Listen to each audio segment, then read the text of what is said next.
For 455, discussion. Representative McDermott. Thank you, Mr. Speaker. I stand in strong opposition. Opposition, please proceed.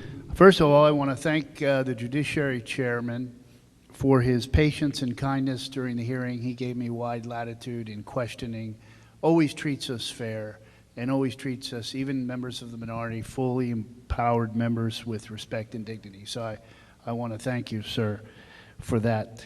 During the questioning, Dr. Stan Michaels, who has dedicated his life to children, a pediatrician as a matter of fact, indicated that the population we're talking about here, that this bill targets, is very, very small.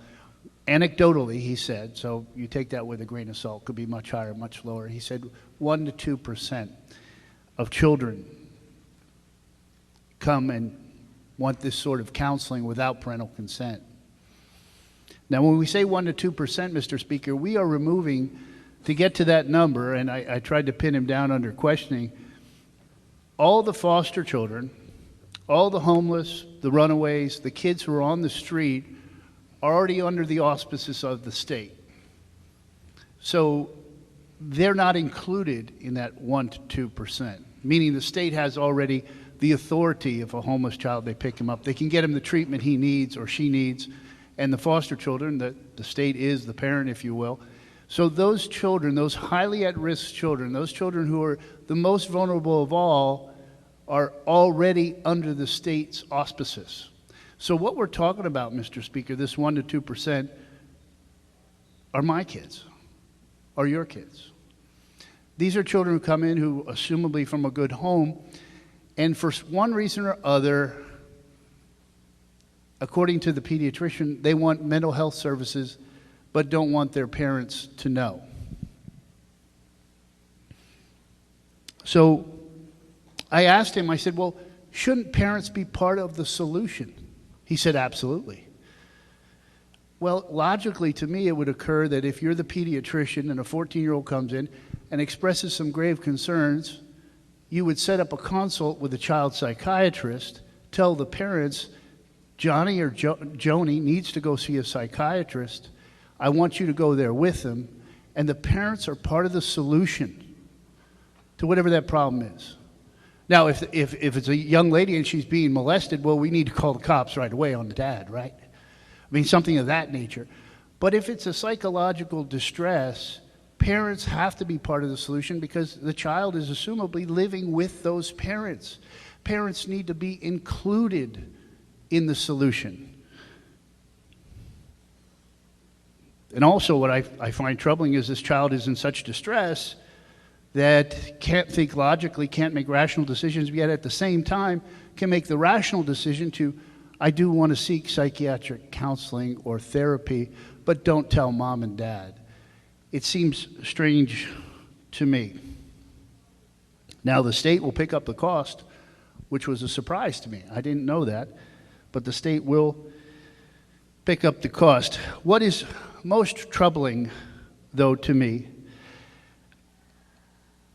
someone who has served here in the 90s and the 2000s and now the teens, sees that we're building a statutory framework. We're building a statutory framework where we are removing parental rights. If you look at last year, we passed the Safe Places bill. Take the rights from kids. That's one. 2, my little girl could have an abortion without telling me, and I'll never even know about it.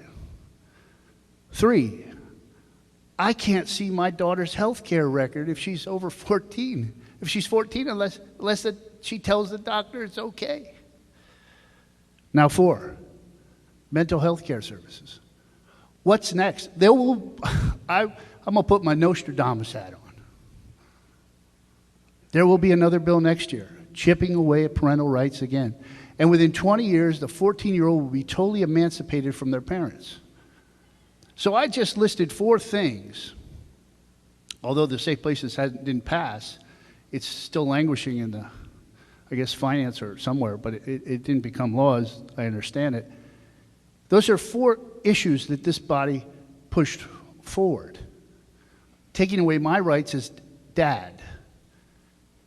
Yet I get a phone call from the high school.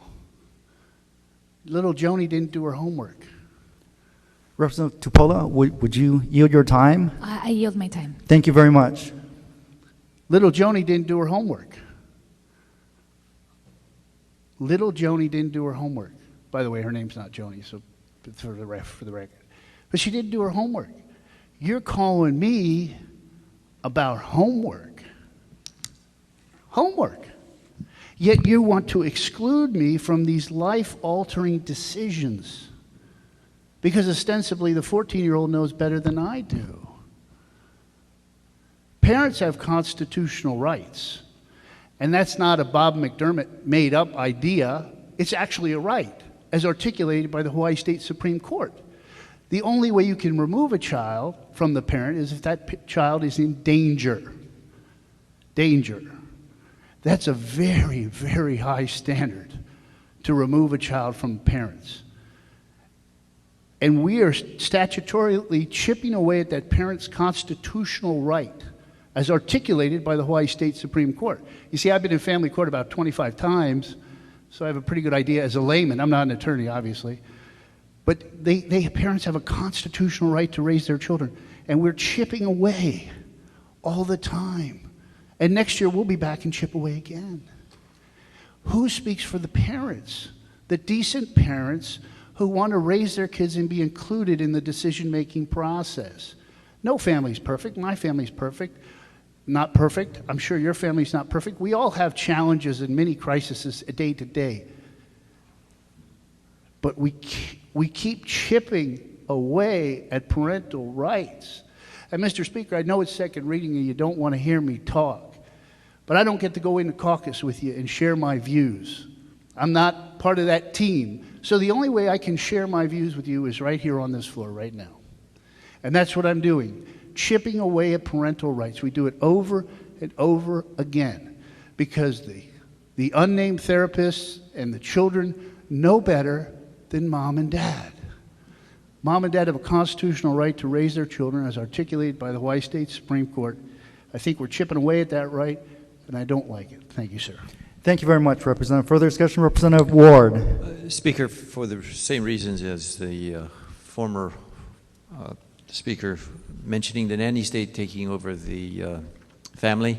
In opposition? I have reservations, and I WR. want to yield my time to Representative Tupola. Thank you very much. Representative Tupola. Thank you, Mr. Speaker. No vote. No vote, so ordered. In opposition, please proceed. I just wanted to read this part. The mental health treatment or counseling services of a minor authorized by this section shall include involvement of the minor's parent or guardian unless the licensed mental health professional, after consulting with the minor, determines that the involvement would be inappropriate. The licensed mental health professional shall state in the client record whether and when the licensed mental health professional attempted to contact the minor's parent or guardian and whether the attempt to contact was successful or unsuccessful, or the reason why. In the licensed mental health professional's opinion, it would be inappropriate to contact the minor's parent or guardian. So after speaking with many of the family court judges, because there was one that submitted testimony in support, I think what they're trying to support is not the same thing that's written in this bill. What they were talking to me about was the extreme cases that they find when there are certain parents that are incapable of saying yes or unwilling to say yes to giving their child maybe substance abuse treatment because they also have substance abuse problems. And so I feel like this bill isn't one of those, we're exempting those special circumstances where we need to override the parents' rights because we've tried and nothing. This is kind of at the will of the physician. If they feel like it's right, we should just let them make the decision. So it's a little different than the extreme cases that are being handled by family court. And so I see, as what one of my prior colleagues said, certain cases where orphans and runaways are already part of the state and they're already covered by the state, those cases are one and the same. But this right here is not the cases that family court is advocating for us to support. And so for those reasons, I feel like we should be making exemptions for very, very specific cases, but not opening the door for any time a doctor sees fit to not consult the parents. Thank you. Okay, thank you very much, Representative. Representative Thielen. Thank you, Mr. Speaker. A no vote for me, please. In opposition, so ordered. Thank you very much, Representative. Further discussion, members. Representative Matsumoto. Just a no vote, please. So ordered. Thank you very much. Representative Puoha. With reservations, So ordered. a request to insert written comments. Also, so ordered. Thank you very much, Representative.